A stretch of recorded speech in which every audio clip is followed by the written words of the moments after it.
Hi అండి, ఈరోజు మీకు పొటాటోతోని చాలా సింపుల్, అసలు పొటాటోతో చేసిన రెసిపీస్ చాలా సింపుల్ అండ్ ఫాస్ట్గా అయిపోతాయి. ఇది ఇంకా ఫాస్ట్ అండి, ఓన్లీ 10 మినిట్స్ అంటే 10 మినిట్స్లో చాలా అయిపోతుంది. ఎందుకంటే నాకు వ్యూవర్స్ కొంతమంది అడిగారు చాలా సింపుల్ రెసిపీ చెప్పండి మేడం అని, అందుకే దానికోసం నేను ఈ వీడియో చేస్తున్నాను. చపాతీకి, పూరికి, రైస్లో కూడా సూపర్గా ఉంటుంది, ట్రై చేయండి.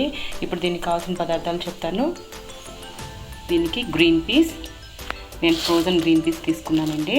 ఇంకా టమాటో, మీకు పులుపు తగ్గ టమాటో తీసుకోండి. ఇక్కడ నేను చాలా పెద్దగా ఉండేది 3 తీసుకున్నాను.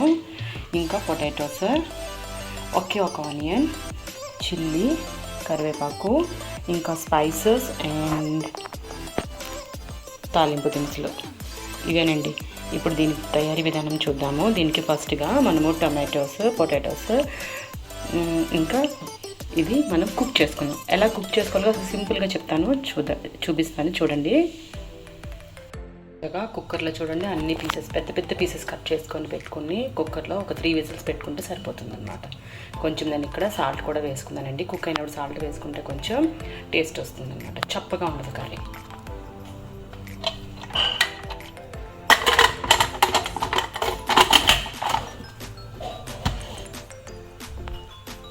మనము కొంచెం ఆయిల్ వేసుకుందామండి.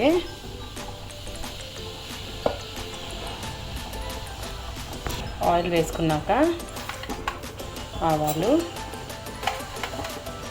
జీలకర్ర, కాస్త మినపప్పు. ఇప్పుడు తాలింపు వేగిపోయింది కదండి, మనం పచ్చిమిర్చి కూడా వేసుకున్నాము. పచ్చిమిర్చి ఒక 2 నిమిషాలు ఫ్రై అయిన తర్వాత ఆనియన్స్, కరివేపాకు వేసుకుందాం. ఉల్లిపాయలు వేసుకొని అది గోల్డెన్ కలర్ వచ్చేంత వరకు మనం ఫ్రై చేసుకుందామండి. ఇప్పుడు ఇది చూడండి ఎంత చక్కగా బాయిల్ అయిపోయింది. కుక్కర్లో అన్నీ ఒకేసారి బాయిల్ అయిపోయింది కదా. ఇప్పుడు ఇది మనము పీల్ చేసుకొని పక్కన పెట్టుకుందాం. పీల్ చేసి కట్ చేసుకుందాం. ఆనియన్స్ ఫ్రై అయిపోయింది చూడండి, గోల్డెన్ బ్రౌన్ వచ్చినంత వరకు ఫ్రై అయిపోయాయి. ఇప్పుడు ఇందులో మనము కర్రీకి తగ్గట్టు పసుపు, ఇంకా కర్రీ పౌడర్ వేసుకుందామండి.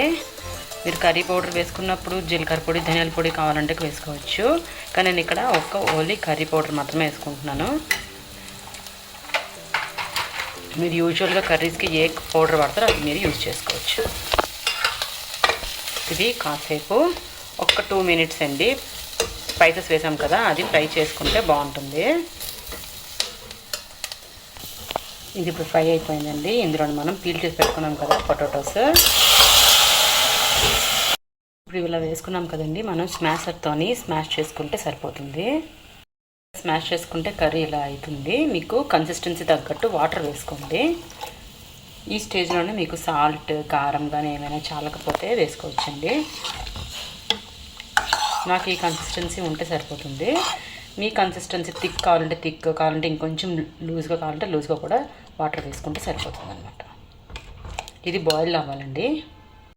సరే, ఇప్పుడు బాగా బాయిల్ అయింది. ఇలాగా ఆయిల్ తేరేంత వరకు మనం బాయిల్ చేసుకుంటే సరిపోతుందండి. ట్రై చేయండి, లైక్ చేయండి, సబ్స్క్రైబ్ చేయండి. బాయ్.